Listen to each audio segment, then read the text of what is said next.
104.5 The Team, your home for New York sports. We're heading down to Dallas. Host of Shan and RJ, weekdays 5:30 to 10 a.m. on 105.3 The Fan. Shan Sharif with us. You guys were out front of this thing. Zeke Elliott, how are Cowboy fans in Dallas reacting to the appeal and the decision to hold up the 6-game suspension?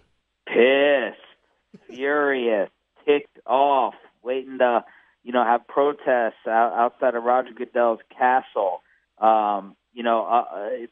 Zeke's camp is saying that this is a conspiracy and that the NFL is going to judge him as guilty and then worry about all the details afterwards. It's a kangaroo court. Now, look, Cowboy fans, like a lot of different fans, are going to be homers, but it's hard to disagree that the process here. I'm not telling you that I think Zeke Elliott is innocent. I honestly don't know. One day I think he is. One day I think he isn't. But I do know that the process looks really, really flawed. There's no reason to trust Roger Goodell and all of his henchmen based upon what they've done in the past.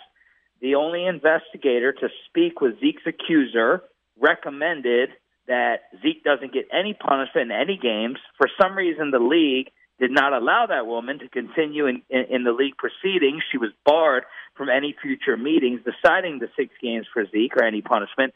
So it really, really looks sketchy. It really looks weird. And Jerry and the Cowboy fans are really ticked off because of it. Is it that last part there? You bring up Kia Roberts, who was the investigator who, again, recommended 0 games. Is that the biggest blunder, or is there another move where you look and think, why is the NFL doing this? I think that's the biggest one. And the other one is, Roger Goodell did not sit in. He had this little panel put together, this committee to help decide the punishment.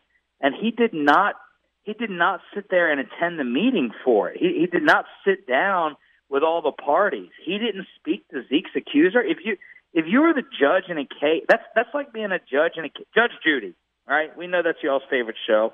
Judge Judy is going to sit there and decide on a case and not be in the courtroom to hear both sides of it.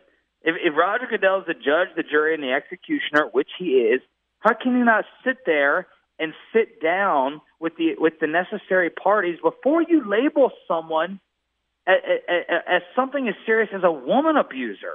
And he did not do that. And then you don't take into account Kia Roberts, her opinion that it should be 0 games. How does that look? That looks really, really weird. And then yesterday, Harold Henderson, the arbitrator who denied any reduction, he said, my job isn't to go back. Now, this is where I kind of felt stupid today, but then I kind of just want to blame it on the league being stupid. He said that his job was just to make sure that Zeke knew he needed an attorney and details of, he knew what he was being charged with. I thought he was going back into the evidence. I thought he was going back into the case. I thought he was reviewing Kia Roberts. I thought he was making his own decision on innocence or guilt, and he's like, nah, I'm just judging the process. And, we sent all the envelopes to the right place. We put the stamps in the right area on the packages. Zeke knew about it. He's like, what a joke. What a joke. Shan Sharif, 105.3 The Fan, with us right now on 104.5 The Team. So Shan, as all your Giant fans are laughing at what sounds like my tears coming down my face right now, I can hear the laughter in their cars right now. Well, I mean, they're not laughing as hard because he gets to play Week 1 now. That's right. But then he's out 6 games after that, and the Giants, they swept the Cowboys, as you all know, last season. So, according to Ben McAdoo, it doesn't matter anyway. There's not going to be any holes to run through with this Cowboys offensive line. So we'll see what happens Sunday night. Shan, though, when you look at this punishment for Zeke, is he almost being held accountable for all the times that they didn't punish a guy hard enough? Yes, absolutely. In my opinion, I got in trouble in college. It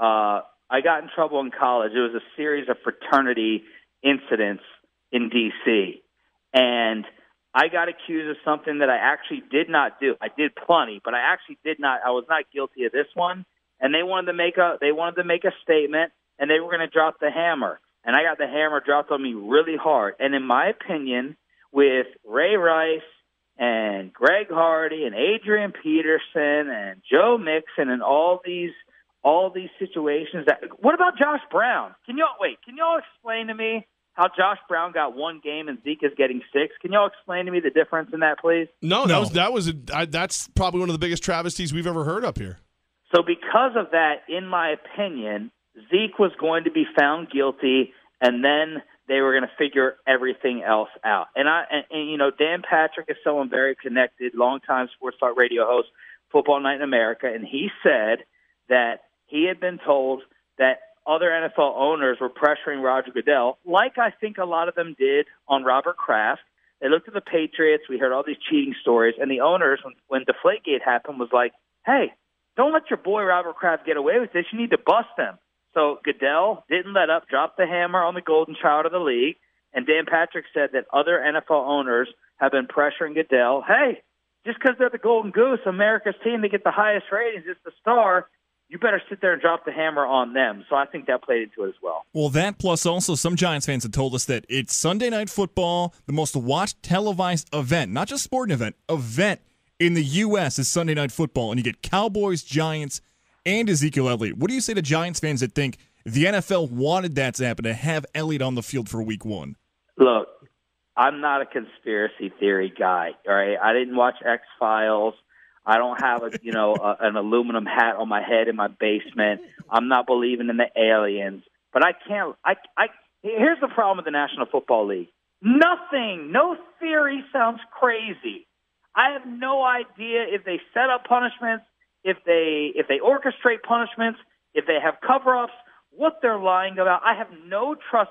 I'm almost mad at myself as a sports fan that I love the NFL so much that I can't turn away from it, and they can't lose ratings, and they won't lose money, and they won't lose beer, and they won't lose parking because I'm so addicted to it, because they are right now, in my opinion, they're right below the NCAA in terms of corruption and lack of trust. So any theory out there, I don't dismiss it at all because I hate Roger Goodell and his cronies that much.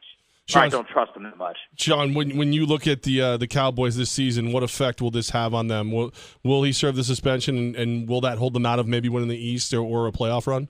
Oh, well, yeah, it could. I mean, look, everyone has forgotten, including me at some points in time, Darren McFadden was the fourth leading rusher in the NFL 2 years ago. Now, that made a lot of us say, well, anyone can run behind this daggone offensive line. It's not Darren McFadden. But they have Darren McFadden, who they feel okay about, and they have Alfred Morse behind him. I don't think a lot of teams have that type of depth. But what they're obviously missing with Zeke is the home run. You know, the 50-yard, 60-yard burst. That's not happening with these two guys.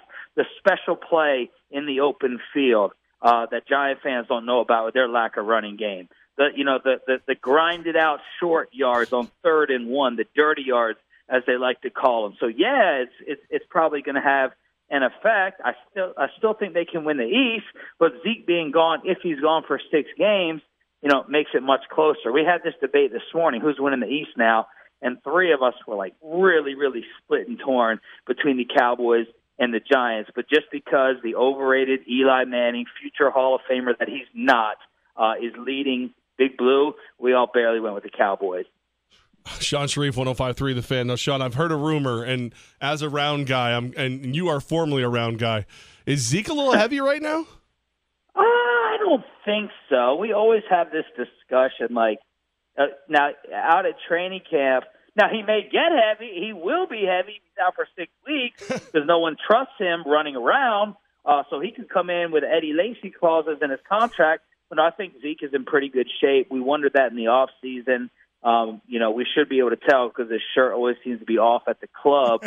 But no, I think Zeke will be good to go for the opener. And if he's playing this year, I think he's in good condition.